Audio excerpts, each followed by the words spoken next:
Why wouldn't you become great? If not you, then who? These are not questions that a new age motivational speaker is asking you. These questions are being asked by Abraham Maslow, one of the most important psychologists in the area of human motivation and growth. A man who has spent his entire life studying the higher side of human nature. So, once again, why shouldn't you become great? Maslow believed that all of us have some potential, as well as the impulse to actualize that potential and improve ourselves. But at the same time, we have the impulse to shrink away from our highest possibilities. This fear of greatness, or defense against growth, Maslow called the Jonah complex. Besides Maslow, thinkers like Carl Jung and Rollo May wrote extensively about how one's growth and development is not just a constructive and creative process, but also a destructive one. And it is precisely this destructive side of our growth that makes us afraid to explore our potential. To put it poetically, a part of your old self has to die in order for your new, greater self to emerge. And that's often terrifying. But this time, I want to talk about another reason for our fear of greatness. A reason that might seem more relatable and concrete than this fear of destruction. Our avoidance of growth, Maslow says, can also be set in motion by a fear of paranoia. If the term paranoia confused you because our understanding of it today is different, don't worry. Maslow explains right away that this is the same fear that we notice even way back in ancient Greek myths, and it's had different names throughout history. What Maslow calls fear of paranoia has also been called the fear of hubris, or sinful pride.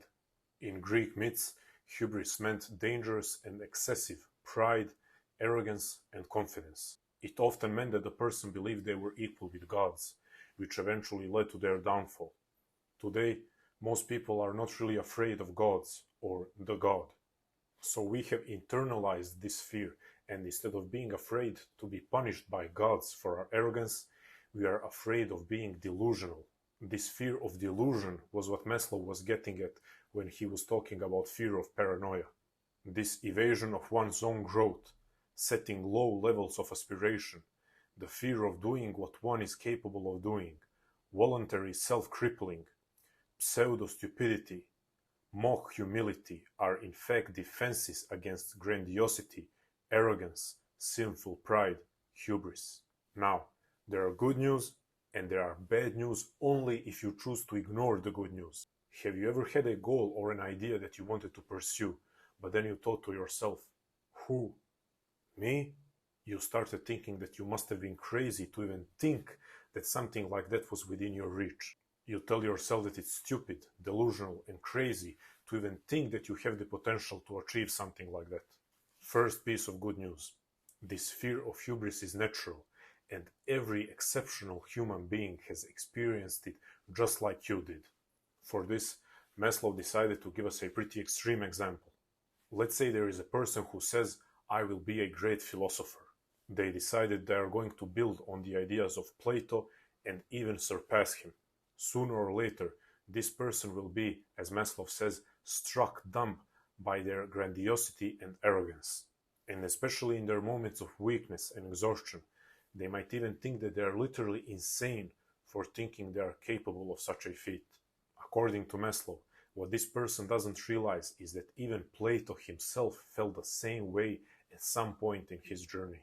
But he went ahead anyway, overriding his doubts about himself. And if you're thinking, okay, I get the point, but comparing myself with Plato is pushing this idea way too far, that's just another proof that Maslow was right. You are putting another human being on a supernatural pedestal while simultaneously selling yourself short on your own abilities. Maslow is clear on this. Exceptional and great human beings experience the fear of hubris just like everyone else. What sets them apart is their willingness to try and give it their best despite the fear. Which brings me to the second piece of good news. This fear of hubris is not only natural, it's necessary for being a healthy, self-actualizing individual. Experiencing the fear of hubris is no reason to worry. Having no fear of hubris is a reason to worry. A big one. All worthy achievements require what Maslow called the arrogance of creativeness. However, if you only have arrogance without the humility, then you are in fact delusional. You must be aware not only of the godlike possibilities within, but also of the existential human limitations.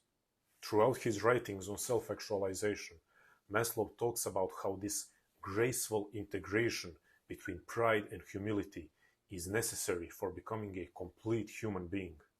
While acknowledging that you're capable of much more than you even wanted to admit to yourself, you must be able at the same time to laugh at yourself and at all human pretensions. Now that you know that this fear of delusion is natural and even necessary in a healthy dose, I hope you feel relieved. If you ever wanted to pursue something that awakened this fear in you, it means that you started glimpsing at your highest possibilities. And just like Maslow believed that the vast majority of people is in far greater danger of being overcome by the fear of hubris than hubris itself, I believe is the same case with you watching this. So what's the bad news? The bad news is that if you let yourself be ruled by this fear, you will stay just a fraction of the human being that you could have been. So, while you should keep in mind that graceful integration and never allow yourself to lose the necessary humility, I leave you with the words that will remind you to aim up. What human beings can be, they must be. They must be true to their own nature. This need we may call self-actualization. Thank you for your attention. Please subscribe, like, comment your thoughts on this idea, comment your ideas for future videos. And as always, stay strong, love life, and never feel sorry for yourself.